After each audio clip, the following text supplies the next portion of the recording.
Shalom pemirsa CBN semua. Bertemu lagi di dalam pembahasan buku Yesus Nama di Atas Segala Nama. Jadi bacaan kita kali ini kita ambil dari buku Yesus Nama di Atas Segala Nama, yang dimana buku ini sudah diambil dari tulisan Nyonya Ellen G. White. Buku ini juga menceritakan bagaimana Nyonya Ellen G. White bertemu dengan Yesus, dan dia juga bergantung untuk memenuhi panggilannya yang khusus. Jadi pada tahun 1892 dia memanggilnya batu teruji, mungkin karena tantangan yang dihadapi di awal ketika dia tinggal di Australia untuk sementara waktu. Dalam tulisan lain, Yesus adalah Alfa dan Omega, pencipta langit dan bumi, pemberi setiap pemberian yang baik dan sempurna, dan pemikul beban besar kita. Kepada orang-orang yang bimbang di antara kita, dia menuliskan tentang seseorang yang merupakan pusat daya tarik yang agung. Kepada mereka yang hancur oleh dosa, dia menawarkan juru selamat yang sempurna, perantara yang agung, perantara yang maha kuasa, dan kapten keselamatan kita. Untuk setiap kebutuhan Ellen G. White memiliki Yesus.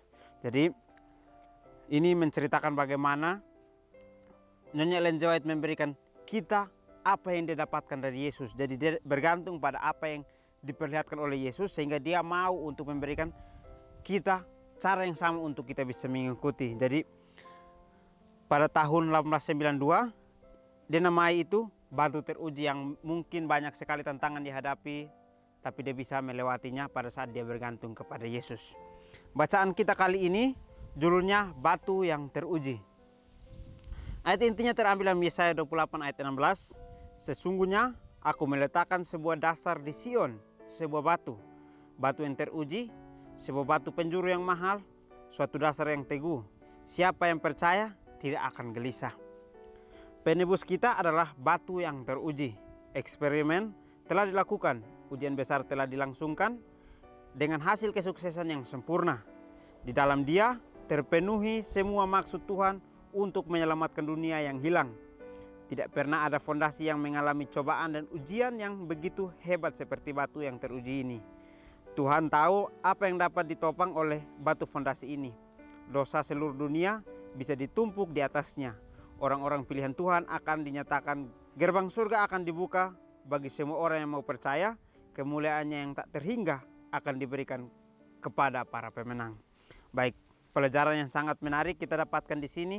Dikatakan bahwa batu yang teruji atau batu yang siap untuk menopang semua beban-beban kita. Jadi batu yang teruji adalah Tuhan kita sendiri yang kita sembah, di mana dia fondasi yang kuat yang harus kita hidupkan di dalam hati kita. Karena melalui dia kita dapat dikuatkan melalui fondasi-fondasi itu, sehingga tiap ujian yang datang, tiap cobaan yang datang, kita dapat kuat untuk bisa berjalan bersama dengannya. Jadi kita kembali diingatkan bahwa Tuhan sangat baik untuk kehidupan kita. Setiap apapun yang dia lakukan untuk kehidupan kita, berarti dia sudah tahu maksud dan tujuannya. Jadi jangan pernah kita kecewa dengan apa yang akan kita hadapi. Cobaan maupun beban berat yang kita miliki, kita harus serahkan kepada Tuhan. Karena setiap apa yang kita serahkan kepadanya, dia akan menanggung semua itu. Dan dia akan memberikan kita satu gerbang keselamatan, yaitu gerbang surga, akan kembali dibuka buat orang yang percaya kepadanya. Sehingga kemuliaan yang tak terhingga diberikan kepada para pemenang. Jadi kitalah yang harus menjadi pemenang, di mana Tuhan akan memberikan kita kemenangan itu pada saat kita serahkan hidup kita kepadanya. Setiap cobaan yang datang, setiap ujian yang datang, itu akan membuat hidup kita lebih bertumbuh untuk lebih dekat kepada Tuhan. Batu yang teruji adalah Kristus. Diuji oleh kesesatan manusia. Engkau, oh juru selamat kami, telah memikul beban. Engkau telah memberikan kedamaian dan istirahat. Engkau telah dipuji, dibuktikan oleh orang-orang beriman yang telah membawa pencobaan-pencobaan mereka kepada belas kasihan-Mu, kesedihan mereka kepada kasih-Mu, luka-luka mereka kepada kesembuhan-Mu, kelemahan mereka kepada kekuatan-Mu, kekosongan mereka untuk kepenuhan-Mu, dan tidak pernah satu jiwa pun dikecewakan. Yesus, batu terujiku, kepadamu aku akan datang waktu demi waktu. Di hadirat-Mu akan terangkat mengatasi rasa sakit, karena hatiku lemah lesu. Tuntunlah aku ke gunung batu yang tertinggi, ke gunung batu yang terlalu tinggi bagiku. Mazmur 61 ayat 3. Baik, ini kita kembali diingatkan bahwa Tuhanlah batu teruji itu, atau Kristuslah batu teruji itu. Dia diuji dan dia juga bisa melewati segala ujian itu. Berarti dia memberikan kita contoh bahwa setiap ujian yang datang kita bisa melewatinya pada saat kita menaruh harapan kita kepada dia. Tetapi pada saat kita mengalami kekhawatiran lalu kita memilih untuk mengikuti akan kemauan kita, maka kita tidak bisa menerima akan batu yang teruji itu. Tetapi pada saat kita menerima dia, berarti kita sedang menerima batu yang teruji itu, yang dimana setiap hari dipoles untuk menjadi batu yang sangat mahal untuk dijual. Tuhan juga telah memikul beban kita. Dia memberikan kita kedamaian dan istirahat. Dia selalu menjaga kita. Karena dia telah diuji, maka kita juga akan diuji untuk membuktikan kepada orang-orang yang beriman bahwa ia telah membawa pencobaan-pencobaan kepada belas kasihannya. Jadi dengan apa yang dia alami, dia ingin untuk kita juga alami, supaya kita dapat dimurnikan, supaya kita dapat disempurnakan oleh kasih setianya. Jadi batu teruji memberikan kita satu pelajaran bahwa setiap apa yang kita alami berarti kita sedang dibina atau kita sedang diberikan satu tanggung jawab, di mana kita harus bisa untuk melewati tanggung jawab itu. Jangan kita tinggalkan tanggung jawab itu, tapi marilah kita berusaha untuk sukses dalam tanggung jawab itu. Itulah yang dinamakan batu teruji. Setiap apapun yang datang, waktu demi waktu kita harus bisa mengatasinya. Dengan rasa sakit pun kita harus tetap berjalan, karena hati kita lemah lesu. Tuntunlah aku ke gunung batu yang terlalu tinggi bagiku. Inilah yang harus kita minta kepada Tuhan. Pada saat kita tidak bisa menjalani beban yang diberikan kepada kita, maka kita harus serahkan kepada Tuhan bahwa sekarang waktunya Engkau sudah berikan. Kami akan datang kepadamu, menyerahkan hidup kami kepadamu waktu demi waktu, supaya setiap apapun yang kami alami bisa teratasi. Karena hati manusia adalah lemah lesu, maka tuntunlah kami untuk pergi ke tempat gunung batu yang terlalu tinggi bagiku. Jadi kita meminta sendiri untuk kita dapat dikuatkan. Sebab itu marilah kita berusaha untuk bisa mencapai apa yang kita inginkan bersama dengan Tuhan.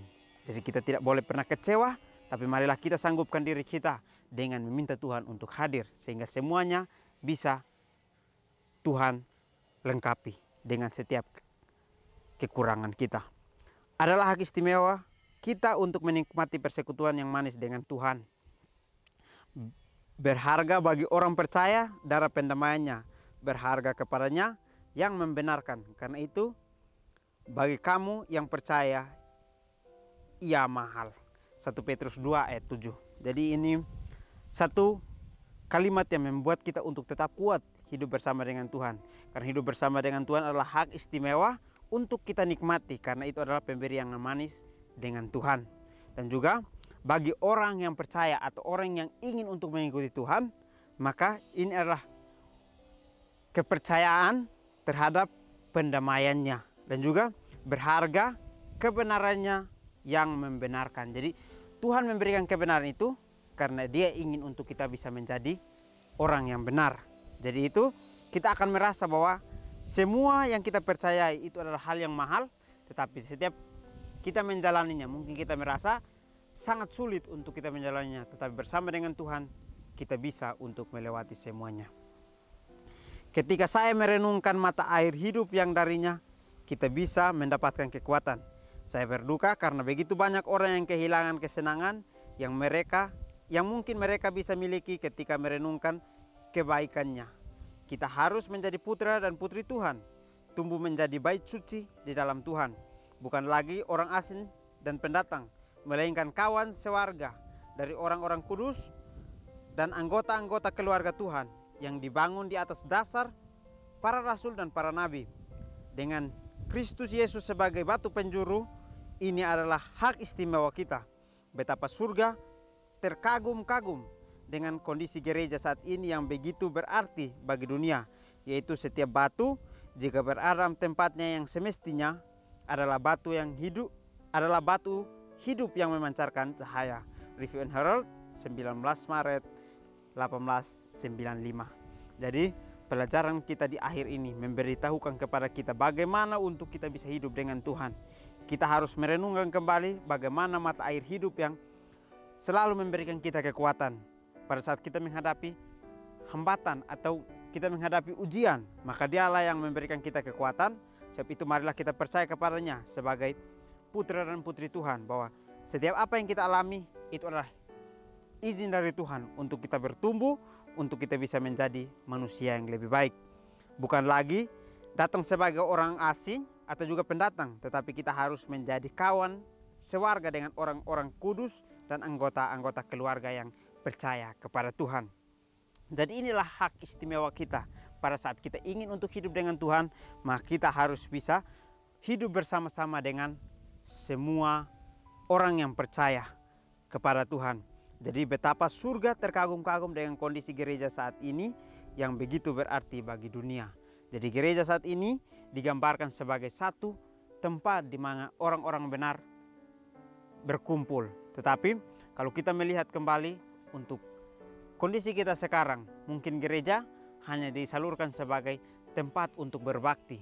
Tetapi pemikiran untuk hidup dengan Tuhan mungkin sudah minim, karena semua sudah menjalankan sesuai dengan keinginan masing-masing. Tetapi yang Tuhan ajarkan, di mana surga terkagum-kagum ini adalah orang yang berkumpul dengan orang yang percaya kepada Tuhan dan hanya menceritakan bagaimana begitu besar kasih Tuhan untuk menuntun mereka kepada jalan yang benar.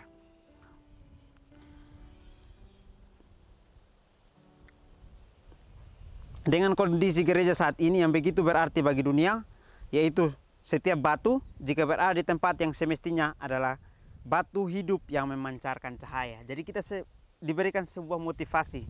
Dikatakan bahwa pada saat kita sebagai batu, jika batu itu ditempatkan di tempat yang semestinya, maka dia akan menjadi batu yang hidup yang memancarkan cahaya. Tetapi pada saat kita dititipkan batu itu, lalu batu itu kita tidak poles untuk menjadi batu yang sangat mahal, maka kita akan terlihat biasa saja di hadapan semua orang. Tetapi Tuhan mau untuk kita menjadi batu yang selalu teruji, dimanapun kita tempatkan kita bisa menjadi cahaya di mana orang lain bisa menirunya. Jadi marilah kita menjadi batu yang teruji, dimanapun kita berada kita harus bisa pancarkan cahaya itu. Mungkin ini saja pelajaran yang dapat saya bahas. Kiranya kita bertemu lagi di pertemuan selanjutnya. Kiranya Tuhan Yesus memberkati kita semua.